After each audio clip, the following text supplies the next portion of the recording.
My garbage person of the week is once again JD Vance for saying something that when I read it for you, and I'm going to in a sec, you're gonna think, wait, you have a problem with that? Well, actually, I have like 4 separate problems, but they won't be immediately obvious. He was campaigning with RFK Jr. and he was in Detroit. And he spoke of the importance of having clean air and clean water and suggested that Americans relied more on antidepressants when compared with other countries. Generally, they bring that topic up so that they can say that's why we have mass shootings. Don't worry about the guns, but we're gonna set that aside. He also spoke of an American epidemic of obesity and the occurrence of, quote, weird childhood diseases that he said had not affected Americans 30 or 50 years ago. And to be clear, when he talks about weird childhood diseases coming back, he doesn't mean how measles are making a major comeback, in no small part thanks to the anti-vax sentiment spread by the right. And I mean, I'm not saying RFK Jr. is anti-vax. I'm just saying a lot of anti-vax people sure seem to think he is. But anyway, he goes on to say, does that suggest that we're putting too much weird stuff in our water or too much weird stuff in our food supply? He then praised Mr. Kennedy and the slogan he brought to the Trump campaign, "Make America Healthy Again." And to that, a spokeswoman for Mr. Vance said the senator worries a great deal about the impact processed foods are having on all Americans, including rising rates of obesity and type 2 diabetes, as well as the impacts of microplastics and other contaminants in our water. And so you're probably wondering, well, why do you have a problem with literally any of this? He's talking about trying to make it so people are healthier.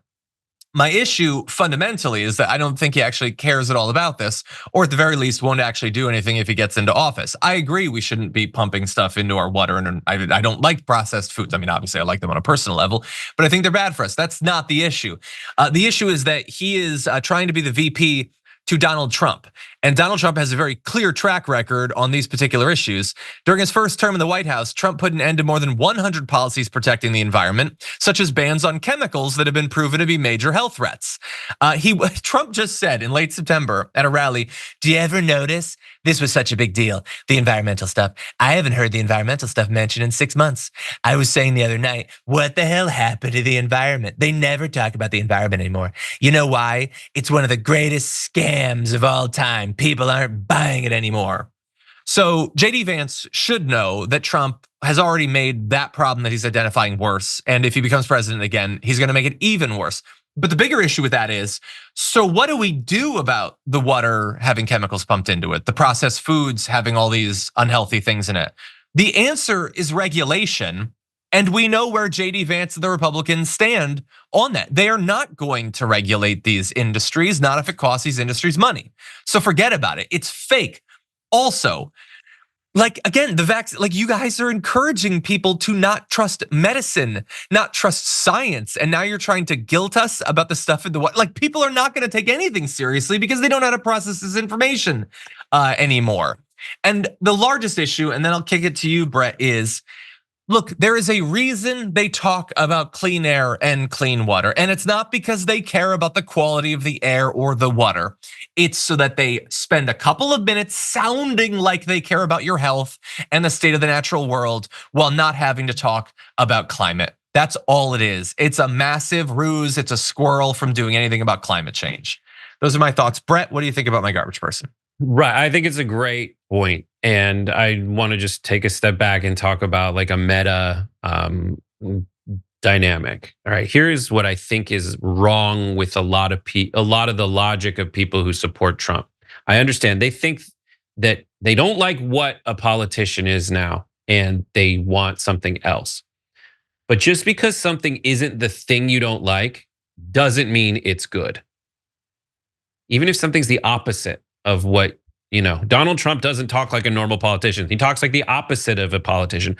I understand that that is the opposite of the thing you hate, but it doesn't make it good, right? You get, and that is one of those things where that it's literally it's more of a out of a frying pan into a fryer situation than it is, the enemy of my enemy is my friend. Because that's what a lot of people are saying. Donald Trump is the enemy of the establishment, so that makes him my friend. It's not. And they're pretending that he wasn't president already. Yeah. But Donald Trump was president. Like I can tell you what he does. And I have a good idea of what he's gonna do more of next time. So what he did last time was he tried to get rid of Obamacare. He's gonna do it again. He got rid of regulations that keep people safe. He's gonna do it again. Like That's it. He only got tax cuts for billionaires. He's going to do it again. He tried to retain power after he was voted out of office in ways that are patently illegal. He's going to do it again. That's the one he's going to do more of. And he's already said it. Like, I don't know what else to do. So that's just my extra point about this. The regulations, the soil, the water, like Donald Trump made it a dirtier place there. The only thing he really applied himself to get done was stuff that benefited billionaires. And he's got more and more billionaires on his side this time. That's it. Yeah, no, 100%. And JD Vance, I don't think he's a genius or anything, but I think he's smart enough that he understands that. He understands the game that he's playing. And he understands this isn't even all of what he said there is not really an appeal to swing voters. It's not really even an appeal to Trump voters. It's an appeal to the sort of people that like Kennedy that they're trying to get to support them. Like, oh yeah, no, we totally care about this BS that I don't respect you because you believe. We'll totally do that. I think that's what's going on. Those are garbage people.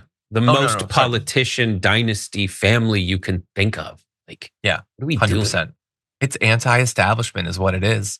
Okay, well, those are our garbage people of the week. 61,000 of you voted for the community garbage person of the week, and here they are. Number 5 with 3% of the vote is Mike Johnson for dodging questions about the 2020 election. Coming in at number 4 with 5% of the vote is Matt Walsh for saying rich people are victims of the tax system. Yeah, we didn't actually cover that. I considered it.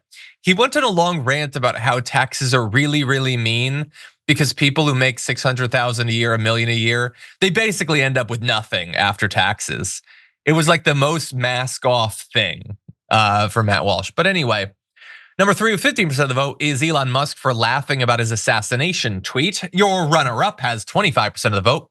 That is the Oklahoma superintendent for ordering basically Trump Bibles for schools, ordering tens of thousands of them.